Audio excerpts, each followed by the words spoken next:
Welcome back to Bookstack. I'm Josh, and today I want to share with you one of my absolute most favorite motivational things I've heard in a long time.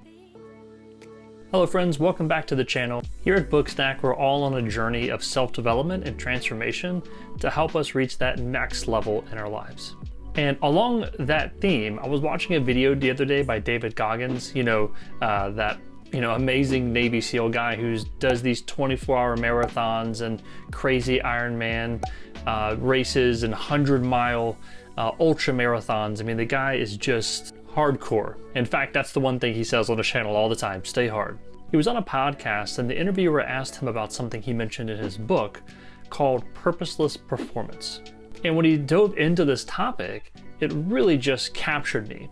He says purposeless performance is performance when you don't necessarily have an end goal that you're pursuing. Now, I'm someone who I always need some sort of goal or something that I'm going after in order to get me in motion, to get me motivated and kind of, get me off the couch and get going. But he was saying the higher motivation is to have purposeless performance. It's great if you have a 5K you're running, a marathon, a degree you're studying for, or some other goal that you're pursuing.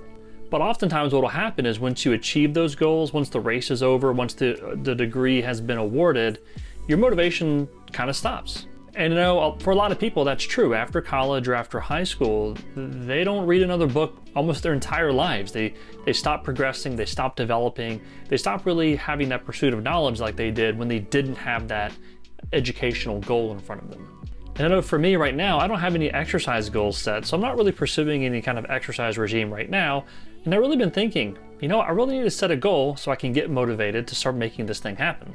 And so what he's saying is there's a higher level, right? There's a level higher than pursuing a goal and having that be our motivation. Because once that goal goes, the motivation goes with it. If we change our framework, if we change our thinking and realize that the motivation is always there because we are the motivation, we are the goal, being better people, being in better health, operating at a higher level, that is our goal, that's always with us. So our motivation should never wane.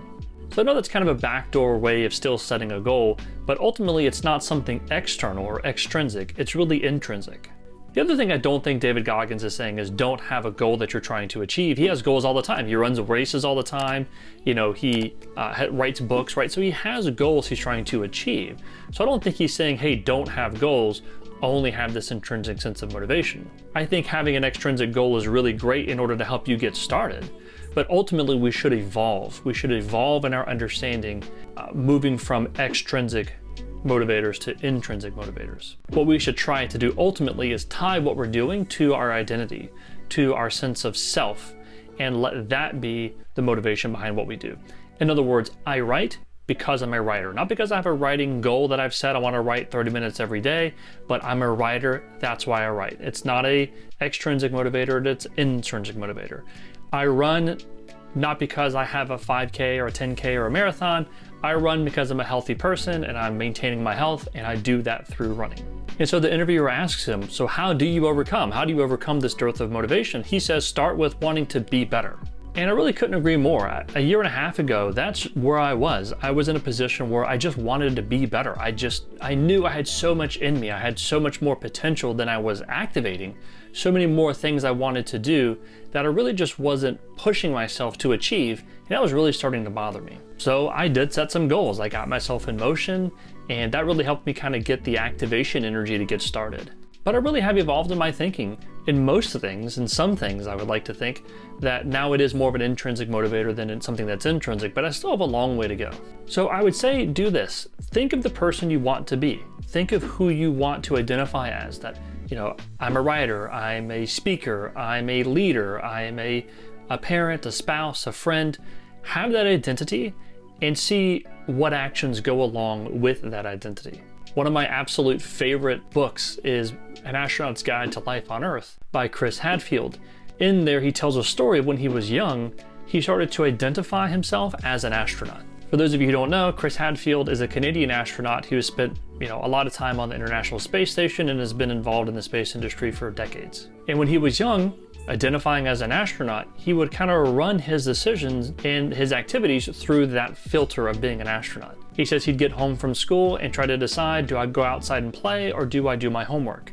and he thinks, what would an astronaut do?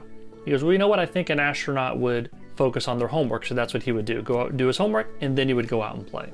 As he got a little older, he realized, you know what? Most of these astronauts are pilots. So even though I'm, barely a teenager, I'm going to go get my pilot's license. And that's what he did. He realized a lot of these astronauts have a military background. So he was joining the military. Just as soon as he got out, he went to pilot school, became a test pilot, and eventually achieved his goal of being an astronaut. The reason I share that story is he tied his activities to something intrinsic. He identified as an astronaut, and he behaved accordingly.